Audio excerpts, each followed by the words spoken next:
Hi guys, welcome back here in our YouTube channel. Kung bago ka pa lang dito, don't forget to like, share, and subscribe sa ating YouTube channel for more helpful online tutorials.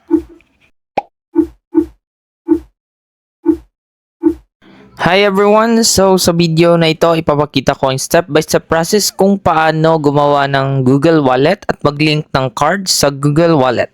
Kung first time mong mag-open ng Google Wallet or gusto mong maiwasan ng error sa pag-link ng card sa Google Wallet, panoorin mo ang video na ito hanggang sa dulo.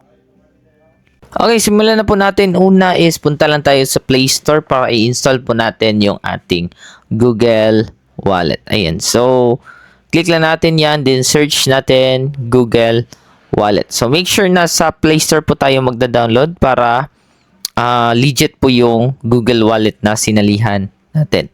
So, ayan. Google Wallet, ito po yung form niya or yung logo niya. So, click lang natin yung open since na-install ko na. Then, install nyo lang. Then, dito, no, as you can see, ito po yung dashboard nila. Pwede po kayo mag-create ng account dito. No? May part dyan. Yung circle na part. Ayan. Wait lang for a while.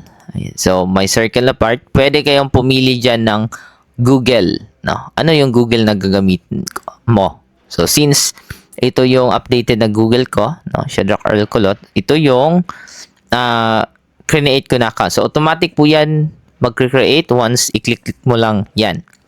Then, after nyan, maglilink na po tayo ng card payment. Click lang natin yung add payment card. Then, mapupunta po tayo dyan. Click lang natin yung continue. So, to set up, 1 to 2 minutes lang po. Makaka-set up na po tayo. Click natin continue. Then, next is, click lang natin yung new credit or debit card. Okay? So, naglo-loading po siya. Okay. Since hindi po naka-blockin yan, magbi-video lang po ako sa aking phone. Okay, so new credit, click lang natin or debit card. Then dito, so sa phone ko, ito po yung video. Ayan.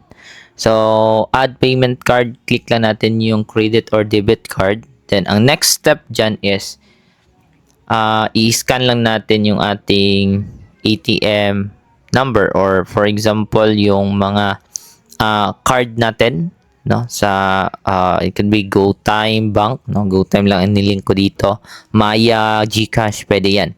Okay, so card, your center number in a frame, ayan, so ilalagay ko lang dito yung ating card, ayan, then click lang natin yan, then after dyan, no, maglo-loading na yan once yan, ayan, so ilagay lang natin next ang security code pagpunta dyan.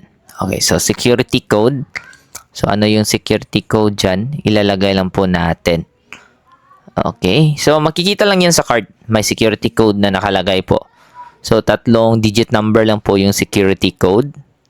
Then, after nyan, no, sa baba, no, ay swipe lang natin. Yan, swipe lang natin yan. Lahat, pwede nyong basahin or pwede nyong i-swipe ng agad. Then, click nyo lang yung continue. Going back to the screen record sa issuer terms, yan. Click mo lang yung more. Ayan. So, swipe mo lang yan pababa. Then, click mo lang yung accept. Then, magpa-process na po yung card details natin. Okay. So, continue po yun sa video ha. Kasi i-block kasi ni Google yung screen record natin. Kaya yun ang ginawa. So, processing card lang po. Hintayin lang po natin. Then, after dito, another video. Kasi, i-block kasi ni Google. Okay, so text me a code. Ito yung OTP na hihintayin po natin. Then, click lang natin yung continue. Ayan. Then, got it.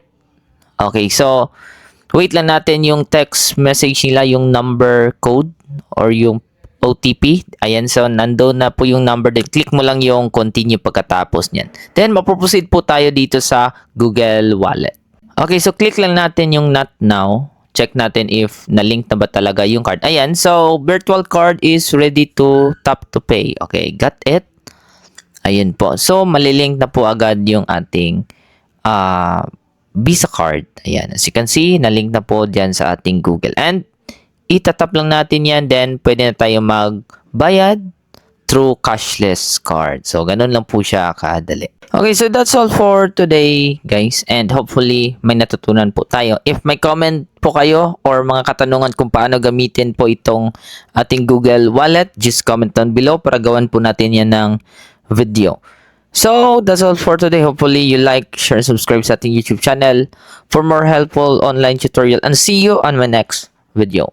Maraming salamat po. God bless po sa ating lahat.